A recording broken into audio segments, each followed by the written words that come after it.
أعوذ بالله من الشيطان الرجيم. بسم الله الرحمن الرحيم.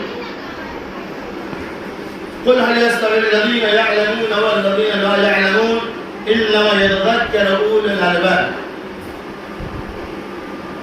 وعن أبي هريرة رضي الله عنه قال قال رسول الله صلى الله عليه وسلم: من سلك طريقا يلتمس فيه علما سهل الله له طريقا إلى الجنة.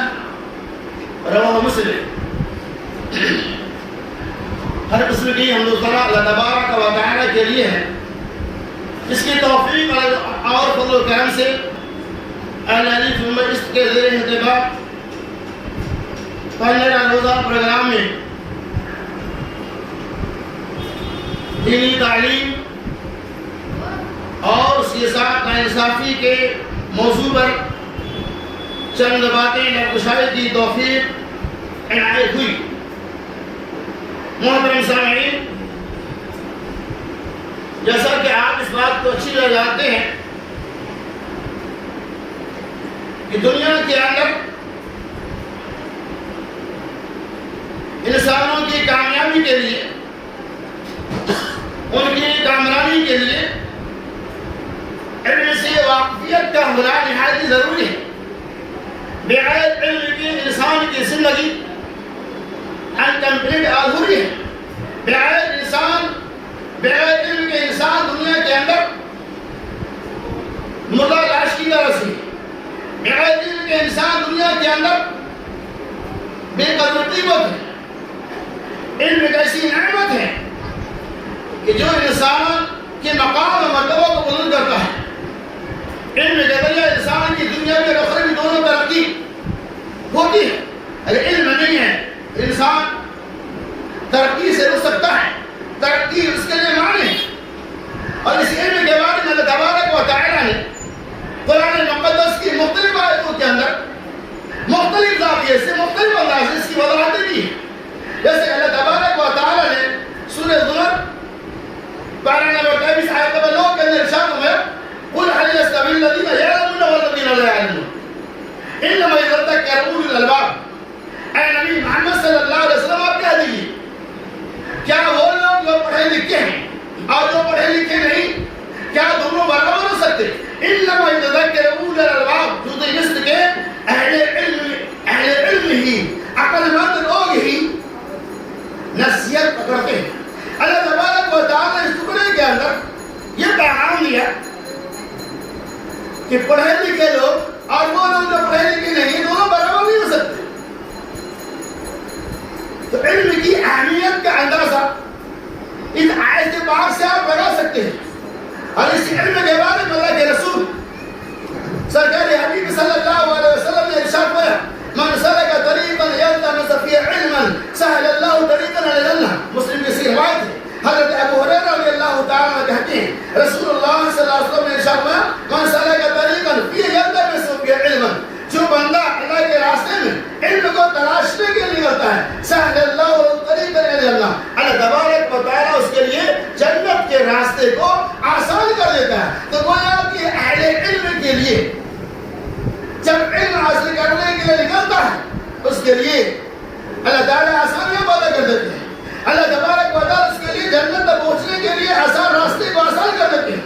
اور علم کی اتنی بڑی اہمیت ہے، اللہ کے رسول صلی اللہ علیہ وسلم نے ارشاد فرمایا: جب اہل علم کو تلاش کرنے کے لیے نکلتا ہے، اندر کی مچھلیاں زمین کے ساتھ نیچے چونٹیاں بھی ان کے لیے دعائیں مغفرت کرتی رہتی ہے۔ گویا کہ اہل علم کا بڑا مقام، اس کی بڑی اہمیت، اس کی بڑی فضیلت ہے۔ یہ اور بات ہے کہ آج دنیا کے اندر اس سے ہم کوشش دور ہو جاتے ہیں۔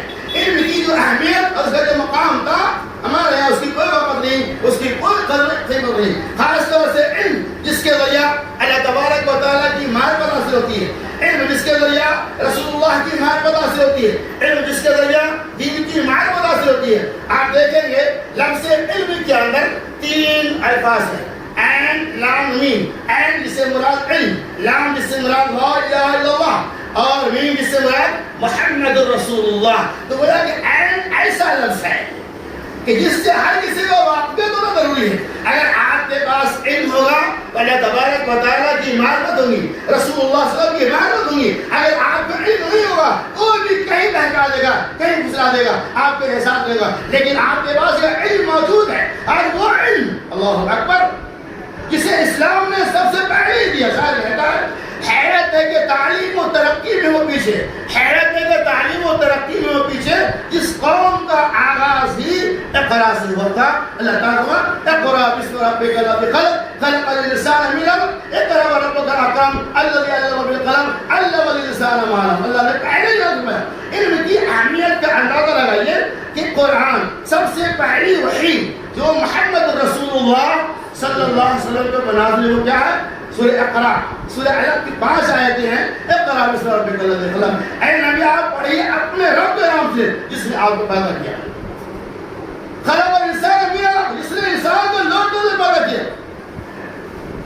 الذی علم بالقلم علم الانسان ما لم. اللہ نے پڑھنا لکھنا سکھایا اور وہ باتیں بتائی جو آپ نہیں جانتے تھے. آیت میں پیغام دیتی ہے علم الانسان ما لم یعلم. سب سے پہلے اللہ تعالیٰ نے کیا کیا؟ نبی علیہ السلام کو پڑھنا لکھنا سکھایا. چونکہ تعلیم کے ذریعہ ہی انسان ترقی کر سکتا ہے. اگر تعلیم نہیں اس کے ترقی نہیں. آپ نے سنا ہوگا تب بچڑا ہوا کہ حضرت آدم علیہ السلام کی جو فوقیت تھی قرآن نے کر دیا. تو اللہ تبارک و تعالیٰ نے ان چیزوں کا علم دیا جس کا علم فرشتوں کو نہیں تھا. اسی بنیاد پر اللہ تبارک و تعالیٰ نے فرشتوں کو سزا کرنے کا, تمہیں پڑھنے کا, ہم نے تمام چیزوں کا علم تمہیں دے دیا اور ان کا نام تمہیں بتایا. اسی علم کی بنیاد پر حضرت آدم علیہ السلام کا مقام آج مرتبہ بلند ہوا. آپ نے یوسف علیہ السلام کو, یہ علم ایسی دولت ہے جو غلامی سے, جو محکومیت سے حاکمیت کے کرسی پر بیٹھا دیتا ہے. آپ نے سنا ہوگا حضرت یوسف علیہ السلام جسے عزیز نے خریدا تھا غلام کے طور پہ, اللہ تبارک و تعالیٰ نے علم کے ذریعہ اسے کیا بنایا؟ اس عزیز مصر کا بادشاہ بنا دیا. آپ خزانے کے مالک بنا دیے. اللہ تعالیٰ نے آپ کو خواب کی تعبیر کا علم دیا. اسی تعبیر کی بنیاد پر اللہ تبارک و تعالیٰ نے آپ کو جہاں غلام بنے گئے تھے, آپ قید خانے میں قید بند کی بیڑیاں پہنے ہوئے, اسی علم کی بنیاد پر اس قید خانے سے رہائی ہوئی. اسی علم کی بنیاد پر اللہ تبارک و تعالیٰ نے آپ کو غلام سے حاکم بنا دیا.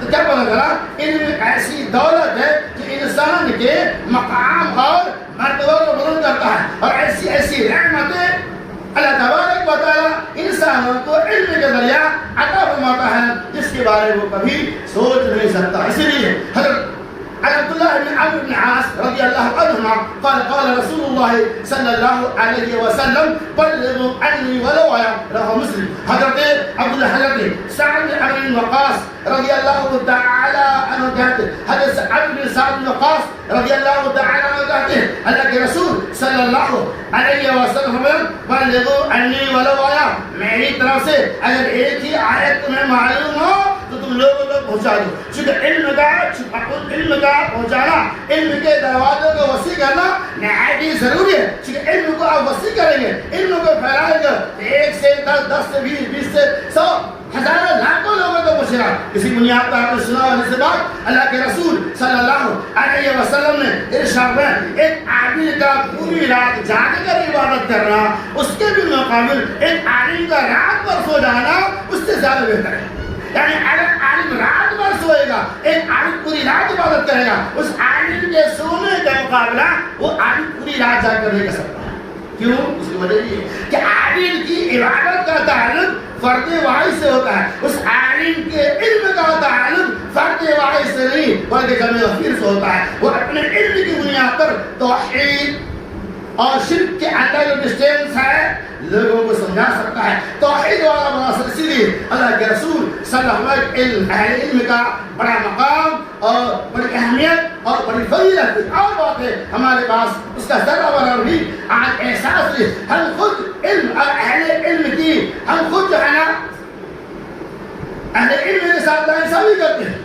وہ اہل علم جس کا مقام ہے مرتبہ عرش والے اعلان کر دیا ہے استغیث الذین یعلمون والذین لا یعلمون. کیا وہ لوگ جو پڑھے لکھے ہیں اور جو پڑھے لکھے نہیں ہیں دونوں برابر ہو سکتے؟ قرآن نے اعلان کر دیا دونوں برابر نہیں ہو سکتا. اللہ رب العالمین کے یہاں بھی ان کا مقام ہے، اس دنیا کے اندر بھی ان کا مقام ہونا چاہیے۔ اللہ تعالیٰ نے دوسری جگہ ارشاد فرمایا انما یخشی اللہ من عبادہ العلماء، جو نسل کے اہل علم ہی اللہ تبارک و تعالیٰ سے ڈرتے ہیں۔ اہل علم کے اندر ہی اللہ کا خوف ہوتا ہے۔ وہ اور الگ سی بات یہ ہے کہ کچھ اہل علم ایسے ہیں جو اہل علم ہونے کے باوجود بھی نمازوں کی پابندیاں نہیں کرتا، علم رکھتے ہوئے بھی وہ علم کے ساتھ ناانصافی کرتا ہے، یہ معاملہ اس کے ساتھ ہے۔ اللہ تبارک و تعالیٰ کے یہاں اس سے متعلق پوچھ کر سنی، لیکن اہل علم جو ہمیں علم دے رہا ہے، جو علم کی شعاعیں اور روشنیوں سے ہمیں فیضیاب کر رہا ہے، ہماری ذمہ داری یہ ہے کہ ہم اس سے فائدہ اٹھائیں۔ شیخ سعدی رحمۃ اللہ نے اپنی کتاب گلستان ایک واقعہ لکھا ہے، وہ کہتے ہیں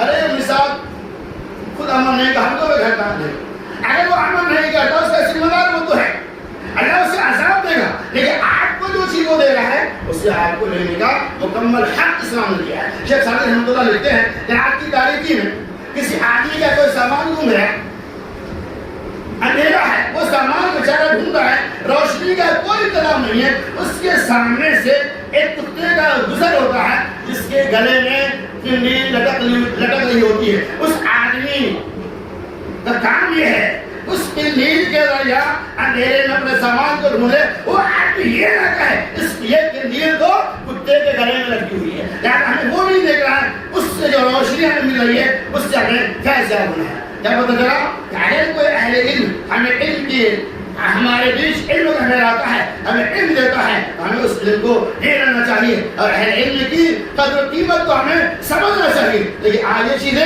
ہمارے یہاں سے مفقود ہوتا جا رہا ہے۔ آپ کو معلوم ہے بخاری شریف کی روایت ہے، اللہ کے رسول صلی اللہ علیہ وسلم نے ارشاد فرمایا کہ قیامت کی راہ بے شمار نشانیاں ہیں، ان میں سے ایک نشانی یہ بھی ہے ان اللہ یقبض علم انتزاعا، یعنی کہ اللہ تبارک و تعالی علم کو نہیں اٹھائے گا، ينتصف من الناس لوگوں سے کھینچ کر وراتی، لیکن اللہ تبارک و تعالیٰ اہل علم کو اٹھائے گا، اہل علم کو موت دے کر۔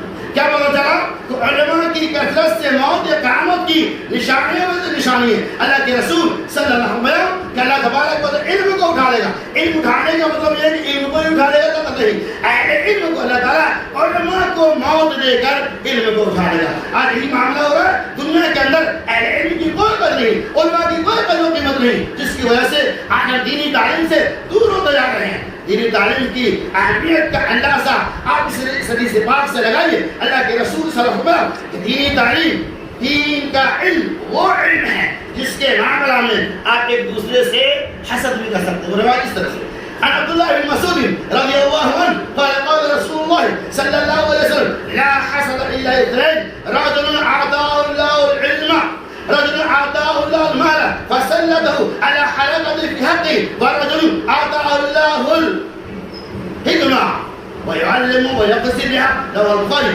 حضرت عبداللہ بن مسعود رضی اللہ تعالیٰ عنہ کہتے ہیں رسول پاک صلی اللہ علیہ وسلم نے ارشاد فرمایا لا حسد الا اثنين، اسلام کے اندر حسد اور داغ جلن جائز نہیں ہے سوائے دو چیزوں۔ جو کون سی دو چیزیں؟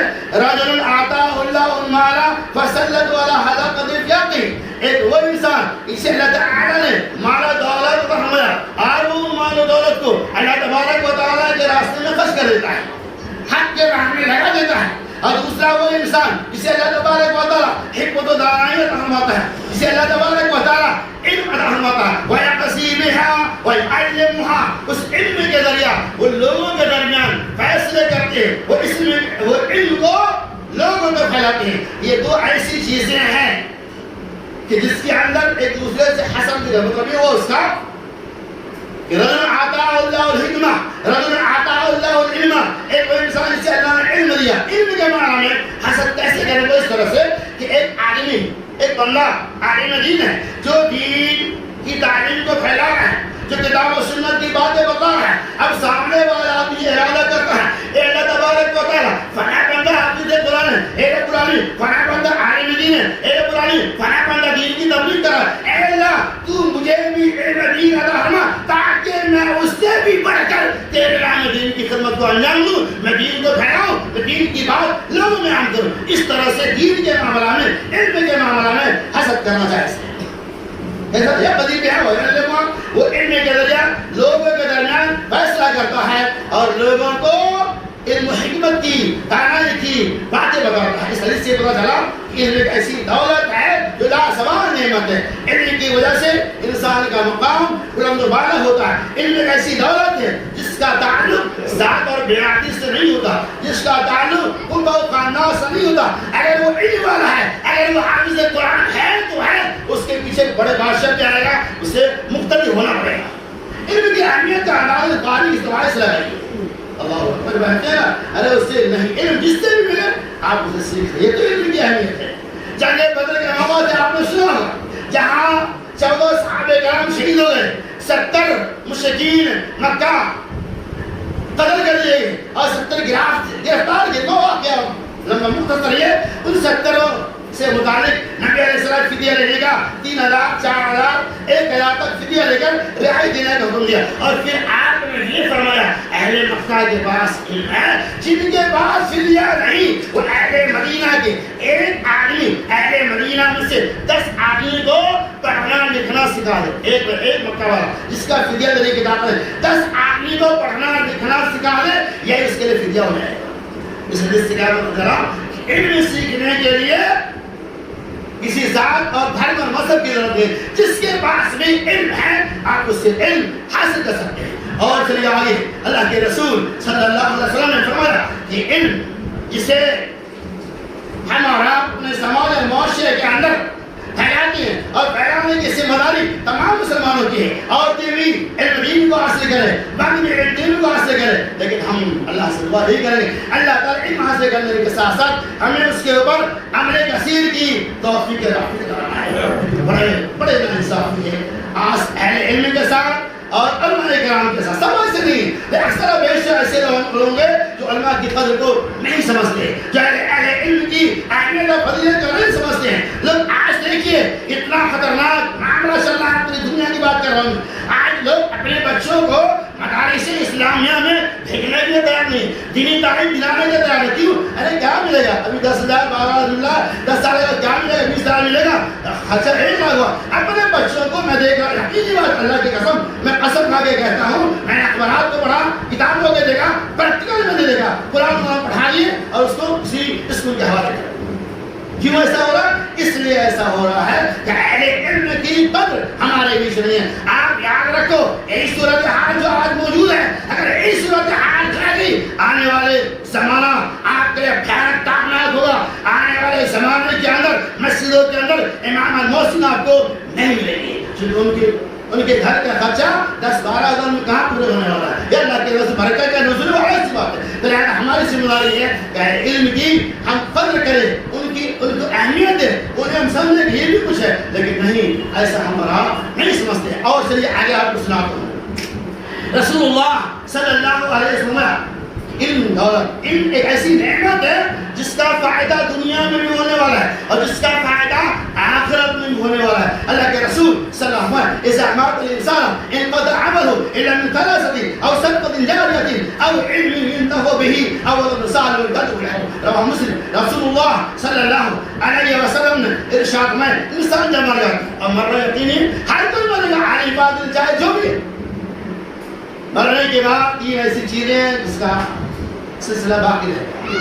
اس کے اندر یہ بھی ایک کیا صدقہ جاریہ, ایک نیک صالح اولاد, اور جو اہم چیزیں ہیں اور علم ينتفع به, وہ علم جس کے ذریعہ لوگوں کو فائدہ پہنچتا ہے. کیا پتہ چلا کہ علم دین ایک ایسی دولت ہے, ایسی نعمت ہے جس کا سوال مرنے کے بعد بھی ہوگا. آج آپ نے اپنے ذاتی خرچ سے کسی بچے کو حافظ قرآن بنا لیا, کسی بچی کو عالم دین بنا لیا, جب تک وہ بچہ دین سے جڑا ہوا رہے گا. آپ نے 10 سال میں 5 سال میں 1 لاکھ روپے خرچ کیا, پوری زندگی آپ کو اس کا ثمرہ, اس کا بدلہ ملتا رہے گا. اس کی طرف اس کی توجہ ہے. لہذا اللہ سے دعا اللہ تعالیٰ اس کے طرف خاص توجہ دینے کی توفیق عطا فرمائے. اور چلیے اہل علم ایک دم کبھی بار دیکھو تو عالم ہے لیکن بہت ہی زیادہ مایوس رہتا, کیوں؟ ان کے گھر کا خرچ اس سے پورا نہیں ہوتا ہے. لیکن بہرحال ہمارے سماج کا بھی خیال کریں. رضینا قسمت البال فینا لنا علم والجوال والو, اے رب ہم رب کے تقسیم سے بہت زیادہ خوش ہوں. لنا علم، ہمارے علم ہے. والجہال مال، اور اس کے لیے مال ہے. رسی میں اتفاق ہے بارت دینا. ہم لوگ اللہ کے تقسیم سے بہت زیادہ خوش ہے. کیوں؟ ہمارے علم ہے اور اس کے لیے مال ہے. مال کے لیے فنا لازمی ہے، علم کے لیے فنا نہیں. علم لا سوال نعمت ہے، لہذا ہماری آپ کی ذمہ داری ہے اس علم کی بھی قدر کرے اور اہل علم کی بھی قدر کرے، ان کے مقام اور مرتبہ کو سمجھ. اس لیے اللہ کے رسول صلی اللہ علیہ وسلم نے فرمایا العلماء ورثۃ الانبیاء. کی صحیح روایت، علماء انبیاء کے وارث ہیں. یعنی انبیاء کے وارث ہے تو ہم اس کی قدر و قیمت کو سمجھے. لیکن ہم بڑے افسوس کا کہنا پڑتا ہے کہ آج ہمارے یہاں اس کی کوئی قدر و قیمت نہیں. ماشاء اللہ بہت سارے لوگ ایسے ہیں جو اس کی قدر و قیمت کو سمجھتے ہیں، ان کے مقام مرتبہ کو سمجھتے ہیں. ہر کسی کو اس کا احساس ہونا چاہیے کہ عرش والے نے جس کے مقام کو بلند کیا، ہم اس کے مقام کو پست کرنے والے کون ہوتے ہیں؟ کئی زاویے سے ہم اسے محروم کر لیتے ہیں. لہذا ہمیں علم کو اور اہل علم کو پہچاننا ہوگا. جب تک ہم علم کو اور اہل علم کو نہیں پہچانیں گے ہماری سربلندی نہیں ہوگی. علم ایک ایسی دولت ہے جس کے ذریعہ ہی آپ کا مقام بلند ہو سکتا ہے. ملک کے اندر آئین میں اگر آپ صدارت چاہتے ہیں تو آپ کے لیے علم کا ہونا نہایت ضروری ہے. میں آپ کے بہت اہم رپورٹ بتا رہا ہوں. 2000 پہلے سے پہلے میں نے قومی تنظیم میں خبر پڑھا تھا. سن لیجیے، بہت امپورٹنٹ بات ہے. میں نے اخبار میں پڑھا تھا 2000 سے پہلے کی بات کر رہا ہوں. امریکہ کے اندر وائٹ ہاؤس میں بہت بڑی میٹنگ رکھی گئی.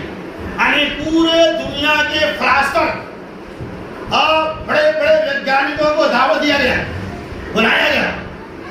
اسلام کی عبادت بڑے بڑے فلاسفر بیٹھتے ہیں اور وہاں صرف یہ بات رکھی جاتی ہے کہ کسی ملک کو معاشی نظام کو کمزور کرنے کے لیے، کسی ملک کی معاشی زندگی کو تباہ و برباد کرنے کے لیے کیا کرنا ہوگا. یعنی کسی ملک کی معاش کو تنگ کرنا چاہتے ہیں تو اس کے لیے کیا رد عمل اپنانا ہوگا. یہودیوں عیسائیوں کو بڑے بڑے سائنٹسٹ ہیں. کسی نے یہ کہا کہ اس ملک کے اوپر بمباری کیا جائے، اس کے کیپٹن سٹی کو اڑایا جائے. کسی نے یہ کہا اس ملک سے کاروباری نظام کو توڑ دیا جائے، کاروبار آیات اور نیات کا جو رشتہ ہے اسے منقطع کیا جائے، اس ملک سے لینا دینا ختم کر دیا جائے. کسی نے کہا کہ اچانک رات کی تاریکی میں اس ملک کے اوپر بمباری کر دیا جائے. مختلف رائے اس میں دانشور تھا، تمام لوگوں کی رائے. جیسے آپ نے سنا ہوگا دارالنوا میں میٹنگ رکھی گئی، سالوں میں رکھا. ابو جہل نے لاسٹ میں رائے رکھا کہ محمد کو قتل کر دیا جائے، ہر خاندان سے لے کے تقریباً 200 نوجوانوں کو لیا جائے. ویسے ہی ایک آگے دانشور، انہوں نے کہا یہ تمام لوگوں کے رائے ہمارے سمجھ سے باہر. ان سے رائے انہوں نے کیا کہا، اگر آپ کسی ملک کے معاشی نظام کو برباد کرنا چاہتے ہیں، کسی ملک کے معاشی زندگی کو تباہ و برباد کرنا چاہتے ہیں تو وہاں کے تعلیمی نظام کے اندر شروع کر دیا جائے، وہاں کے تعلیم کے اندر ڈھیل دے دیا جائے، وہاں کے تعلیمی نظام کو بگاڑ دیا جائے، اس ملک کے اندر سے تعلیم کا ختم کر دیا جائے، اس ملک کے اندر سے کسی نہ کسی زاویے سے وہاں کے لوگوں کو تعلیم سے محروم کرتے ہوئے تعلیمی نظام کے اندر کمزوریاں پیدا کر دیا ہے. جب تعلیمی نظام کے اندر گراوٹ آئے گی، کمزوری آئے گی، تعلیم سے جب محروم ہو جائے گا تو آٹومیٹک وہاں کے نظام میں تمدن بگڑ جائے گا اور وہاں کی معاشی زندگی تباہ و برباد ہوگی. اور یہ بات ہوئی. آج ہندوستان کا جو عالمیہ ہے، آپ میں بتاؤں، آپ تحقیق کیجیے، آج پوری دنیا میں سب سے زیادہ یونیورسٹی کا ہے، سب سے زیادہ یونیورسٹی انڈیا کے اندر ہے، لیکن سب سے زیادہ تعلیمی نظام کا بگاڑ ہندوستان کے اندر ہے. اور امریکہ کے اندر بہت ساری یونیورسٹیاں نہیں ہیں، لیکن وہاں تعلیمی نظام بہت ہی زیادہ ٹھوس اور مضبوط ہے، جس کی بنا بری وہاں کے لوگ آج پورے ملک پہ حکومت کر رہے ہیں. اور بڑے افسوس کی بات ہے کہ آج دینی تعلیم سے لوگوں کو اس انداز سے محروم کیا جا رہا ہے. آپ رپورٹوں پڑھو تنگ آ جائیں گے، آپ تنگ آ جائیں گے. ایک رپورٹ میں آپ کو بتا رہا ہوں، حالیہ میں نے پڑھا تھا کہ کرسچن کے اسکول میں آئے اپنے بچوں کو داخلہ لیتے ہیں اور کیا کہتے ہیں، کرسچن اسکول میں بہت اچھی تعلیم ہوتی ہے، وہاں کا ڈسپلن بہت اچھا ہے. وہ موسمی ہے ہمارا. میں ایک نکات بتا رہا ہوں کہ آج تعلیمی نظام کے اندر یہودیوں کی کیا رشتے چل رہی ہے. آپ سنتے چلے، اسکول کی بس جا رہی تھی، کرسچن اسکول تھا، اس کا مسلم غیر مسلم کرسچن عیسائی سارے بچے جا رہے، ڈرائیور کی سازی دیکھیے، گاڑی آگے چل رہے ہیں، راستے میں بے آب و گیان جگہ پہ جا کر گاڑی رک جاتی ہے، گاڑی رک گئی، بچے پریشان، ڈرائیور کی ٹیکنالوجی دیکھیے، ڈرائیور کی سیاست دیکھیے، مسلمانوں کو ان کے چھوٹے چھوٹے بچوں کی شادی کیسے کریں؟ گاڑی رک گئی، ڈرائیور نے کہا کیا ہوگا؟ کہا ٹھیک ہے، گاڑی رک گئی، آؤ، ہندو کو بلایا، آپ اپنے بھگوان کے نام لے کر بھگوان سے پرارتھنا کرو، انہوں نے کیا گاڑی نہیں کھلی، دوسرے بچے کو مسلمان کو بلایا، کہا اپنے رب کا نام لو، رب کا نام لو تاکہ گاڑی چالو ہو جائے، رب کا نام لے کر رب سے دعا کیا، اے رب اس گاڑی کو کھول دے، ہم لوگ پریشان، گاڑی نہیں کھلی، تیسرے نمبر پہ عیسائی بچہ کا نمبر آتا ہے، کہا جا تو اپنے پربھو سے پرارتھنا کر، اس نے اپنے پربھو سے پرارتھنا کیا، عیسیٰ مسیح سے پرارتھنا کیا، اے پربھو، اے عیسیٰ مسیح، ہم سارے اسٹوڈنٹ پریشان ہیں، اے عیسیٰ مسیح ہماری پریشانی کو دور کرے، اس گاڑی کو تو کھول دے، اتنا کہنا تھا، ڈرائیور کے ہاتھ میں سب کچھ تھا، گاڑی کھل گئی، گاڑی کھل گئی، ختم نہیں ہوا۔ اب جب اسکول گاڑی پہنچتی ہے تو وہاں کیا سبق ملتا ہے؟ بچوں کو نے دیکھا جس کا مذہب اچھا ہے، جس کا دھرم اچھا ہے، لہذا عیسیٰ مسیح کا دھرم گڈ ہے، وہ سچا اور پکا دھرم ہے، عیسیٰ مسیح کا نام لیا گیا، گاڑی کھل گئی، اللہ کا نام لیا گیا، مسلمان نے دعا کا گاڑی نہیں کھلی، ہندو نے پرارتھنا کا گاڑی نہیں کھلی، اس بچہ نے عیسیٰ مسیح سے مدد مانگا، عیسیٰ علیہ السلام آ کے مدد کریے، گاڑی کھل گئی۔ اس طرح سے مسلم بچوں کے اندر بگاڑ پیدا کیا جا رہا ہے۔